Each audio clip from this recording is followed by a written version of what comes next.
मैं आप सबका सेवक सियाराम कबीर एक छोटी सी गीत पेश करने जा रहा हूँ। आशा ही नहीं पूर्ण विश्वास है आप पसंद करेंगे। बात उस समय की है, महाभारत के रण मैदान में कर्ण गिरा है, मरने ही वाला है। भगवान श्री कृष्ण पहुंचे अर्जुन के साथ। रो पड़ा कर्ण, रोते हुए कहा कि भगवान मैं जानता हूं कि मेरे जैसा सूरवीर कोई धरा पे नहीं है, मेरे जैसा कोई दानी भी नहीं है, उसके बाद भी छल के द्वारा मुझे क्यों मारा गया है। रोते हुए कर्ण भगवान से उलाहना दे रहा है। कैसे? रोए कर्ण दानी बलवान माया दानाव में,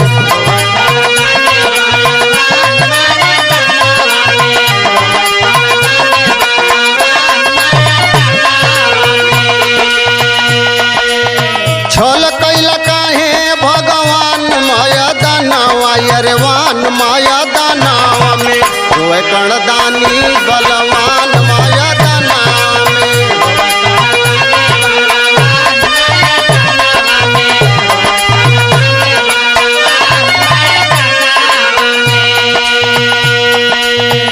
भगवान बता रहे हैं कि कर्ण छल मैं नहीं किया हूँ।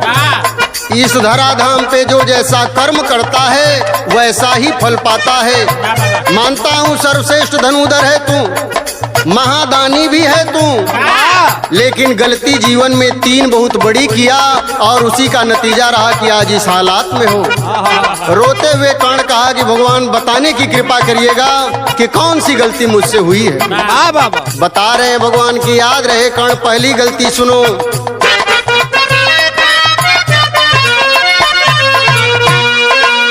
भारी भूल जिंदगी में पहली तू कैला,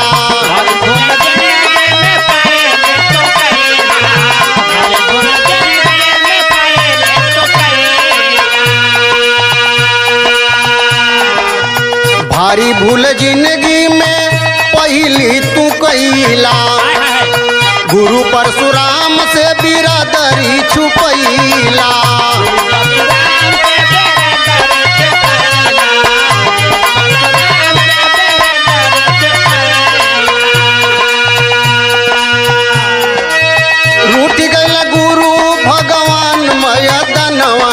ध्यान माया दानवा में रूठ गईल गुरु भगवान माया दानवा, ध्यान माया दानवा में। रोव कर्ण दानी बलवान माया दानवा में।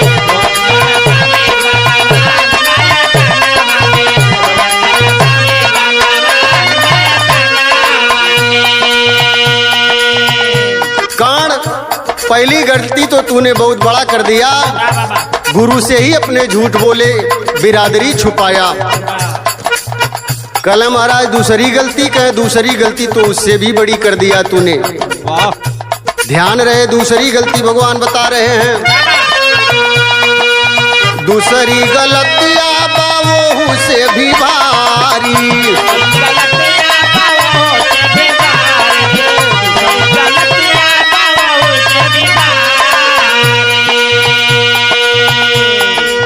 द्रौपदी का सभा में खिंचात रहल सारी,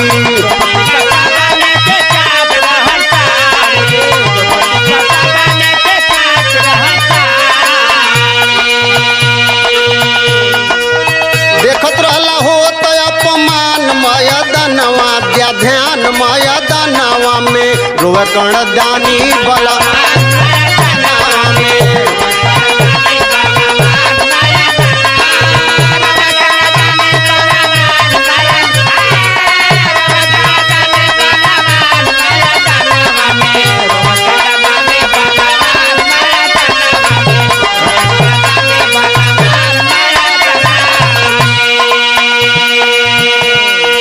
बता रहे हैं कि कर्ण दूसरी गलती तो माफ करने लायक तुम्हारी नहीं थी।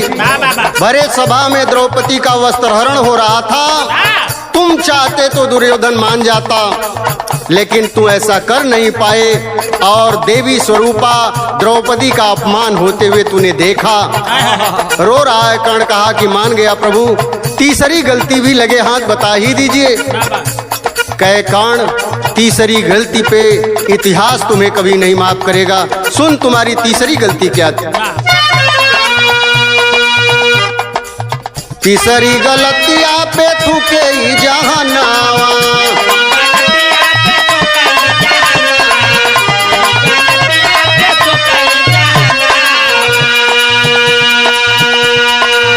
आठ जन मिल मरला यालर सुगनावा,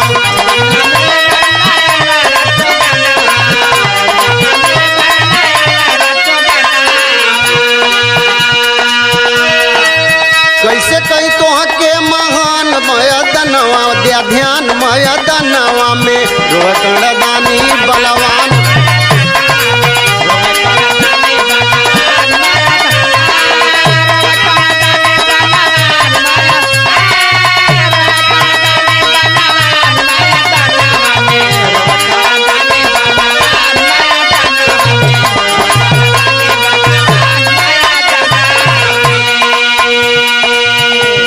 पहली गलती गुरु से झूठ बोला, दूसरी गलती देवी स्वरूपा द्रौपदी का अपमान होते देखता रह गया, तीसरी गलती अबोध बालक को 8 महारथी मिलकर के मारे और सूरवीर बन रहा है।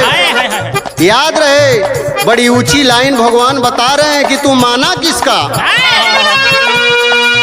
गुरु रूठ गईली तो से माई,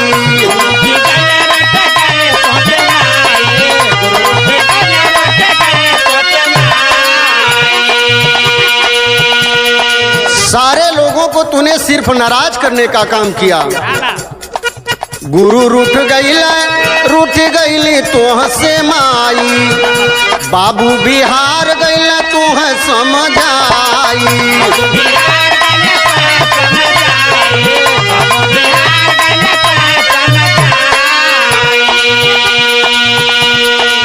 दिहला न कोई के तू ध्यान मयदनवा, अरे ध्यान मयदनवा में रोकड़दानी बलवान मयदनवा में,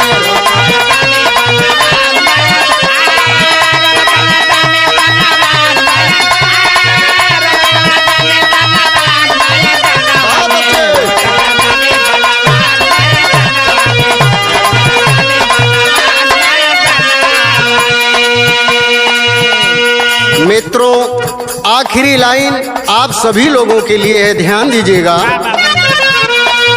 रमन बिहारी श्यामा स्वर्ग की नगरिया,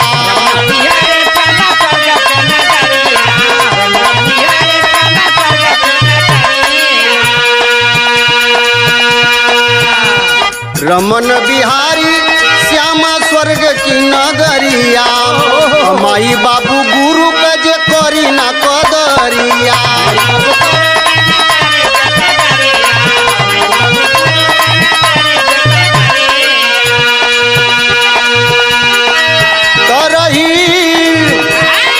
रही सिया राम परेशान मयदनवा दया ध्यान मयदनवा में रोकड़दानी बलवान मयदनवा में,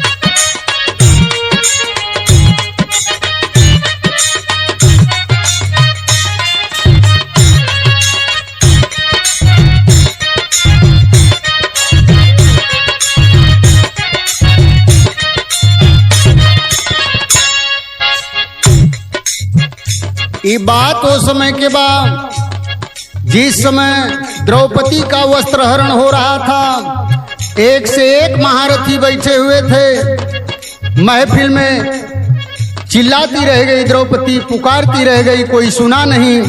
लाचार होकर के याद करती है गिरवरधारी कन्हैया को। कैसे याद की कि बहिनी होता आज उघारी, बहिनी होता आज उघारी, ना बनवारी यही बात का।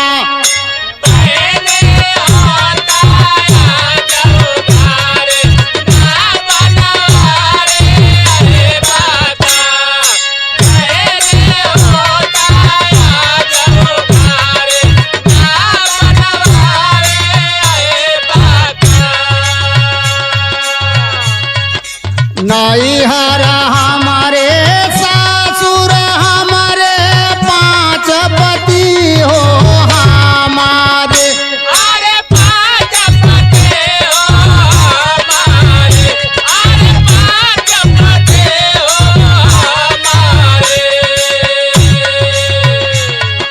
सब करमती गइल बा मारी, सब करमती गइल बा मारी, ना बनवारी यही बात। अरे सब करमते गइल बा मारे, ना बनवारे अरे बाता। सब करमते गइल बा मारे, ना बनवारे अरे बाता। कृपा द्रोणय भीष्म विदुर सहाय खड़ा हो पाजारे, असहाय खड़ा हो पाजारे, असहाय खड़ा हो पाजारे। लौक ना कुंती गंधारी, लौक ना कुंती गंधारी, ना बनवारी यही बात। लोक ना कोटे गंधारे, ना बनवारे अरे बाता। लोक ना कोटे गंधारे, ना बनवारे अरे बाता। कोई नहीं दुनिया में मोरा सिवा श्याम हो तोहारे, अरे देवा जाम हो तोहारे, अरे देवा जाम हो तोहारे। दुनिया सब दिन ताना मारी, दुनिया सब दिन ताना मारी, ना बनवारी यही बात। दुनिया सब दिन ताना मारे, ना बनवारे अरे बाता। दुनिया सब दिन ताना मारे, ना बनवारे अरे बाता। जेकर भाई कृष्ण कन्हाई ओकर लाज जाई हो उतारी, अरे हो कर लाज जाए हो तारे, अरे हो कर लाज जाए हो तारे। सारी खोलता बेबिचारी, सारी खोलता बेबिचारी, ना बनवारी यही बात। अरे सारे खोला था बेचारे, ना बनवारे अरे बाता। सारे खोला था बेचारे, ना बनवारे अरे बाता। सुनत नाम केवल सुनने की देरी थी, चल देते हैं मनमोहन। और हुआ क्या? सुनत नाम आ गए श्याम सिया राम सभा में हो पाजर, तेरा राम सभा में हो पाजारे, तेरा राम सभा में हो पाजारे। लजिया रखल कृष्ण मुरारी, लजिया रखल मदन मुरारी, ना बनवारी यही बात। अरे लजिया रखल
अच्छा मित्रों, एक बार फिर हम सिया राम कवि और साथी के आवाज में वाह वाह वाह। आप लोग के ये गीत सुने के मिलत हो।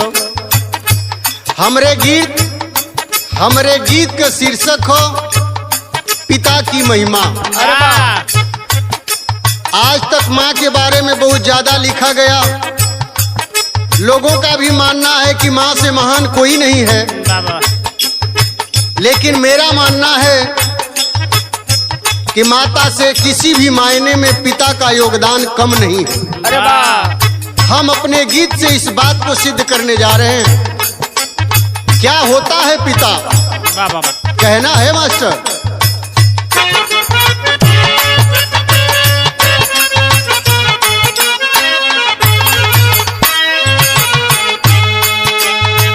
माई से बड़ा हो जग में, माई से बड़ा हो जग में, माई से बड़ा। माए से बड़ा हो जग में, माए से बड़ा हो जग में, माए से बड़ा। माए से बड़ा हो जग में, माए से बड़ा हो जग में, माए से बड़ा। माई से बड़ा हो जग में, माई से बड़ा हो जग में, माई से बड़ा। बाटे बाबू के कमाई जग में, माई से बड़ा। बाटे बाबू का कमाए जग में, माए से बड़ा। बाटे बाबू का कमाए जग में, माए से बड़ा। याद रहनावा माँ माई के ढोला का। याद रहना माँ माई का ढोल का। याद रहना माँ माई का ढोल का। काहे सब भूल जाला बाबू के कोयला का। काहे तब भूल जाला बाबू का कहल का। काहे तब भूल जाला बाबू का कहल का। माई बेटा दूना हुनके, माई बेटा दूना हुनके कर सेवकाई जग में, माई से बड़ा। बाटे बाबू के कमाई जग में, माई से बड़ा। बाटे बाबू का कमाए जग में, माए से बड़ा। बाटे बाबू का कमाए जग में, माए से बड़ा। मित्रों, माँ को तो लोग याद रखते हैं, माँ की ममता को याद रखते हैं, लेकिन पिता के त्याग को हम आप भूल जाते हैं। इसलिए कहना है, हाय हाय हाय।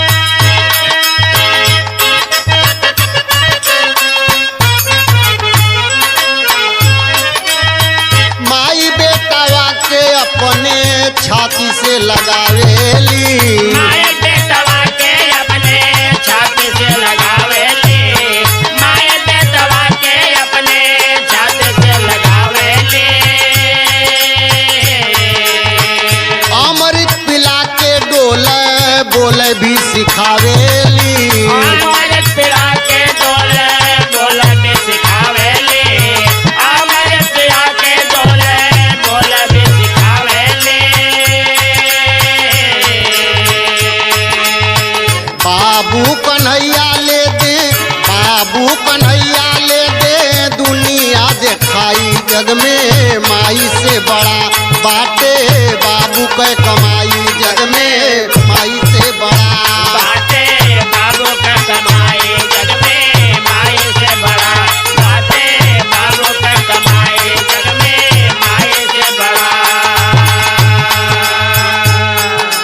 माँ अपने बेटे को छाती से लगाती है, कलेजे से लगाती है, हाय हाय हाय। लेकिन पिताजी जब खिलाते हैं तो अपने बच्चे को कन्हैया उठा लेते हैं। वाह वाह वाह। इसका अर्थ है साथियों, माँ सोचती है मेरा बेटा मेरे सामने रहे, बाबा। लेकिन पिताजी की सोच होती है कन्हैया उठाने का मतलब कि जहाँ तक मैं भी दुनिया नहीं देखा हूँ, वहाँ तक मेरा लाडला दुनिया देख ले। हाय हाय। इसलिए कहना है,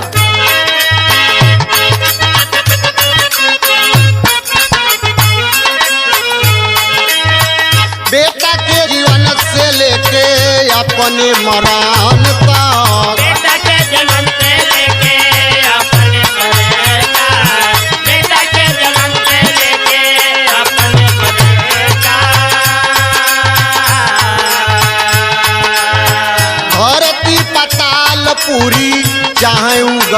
जानता।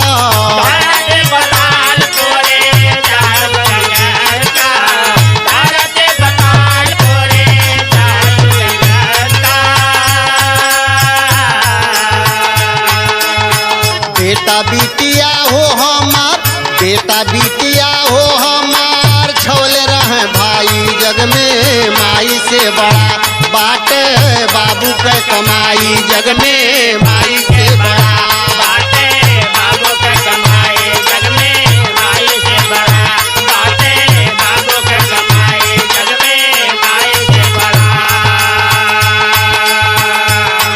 याद रहे मित्रों, आपके जन्म से लेकर के बाबा अपने जीवन के अंत तक सिर्फ दुनिया में पिताजी हैं, हाय हाय सिर्फ दुनिया में पिताजी ही हैं वाह जो ये चाहते हैं कि मेरा बेटा मेरी बिटिया हर जगह कामयाब हो, तीनों लोक में नाम रोशन करे। वाह वाह इसलिए भूल से भी मेरा निवेदन है कि माता और पिता का कभी अपमान मत करना। हाय हाय आखिरी लाइन में कहना है, रमन बिहारी श्यामा कह विश्वनाथ हो। रमन बिहारी श्यामा कह विश्वनाथ हो, रमन बिहारी श्यामा कह विश्वनाथ हो। माई बाबू के बिना दुनिया अनाथ हो। माय बाबू के बिना दुनिया अनाथ हो, माय बाबू के बिना दुनिया अनाथ हो। पूजे सिया राम सदा, पूजे सिया राम सदा, सिरवा झुकाई जग में माई से बड़ा बाटे बाबू के कमाई, जग में माई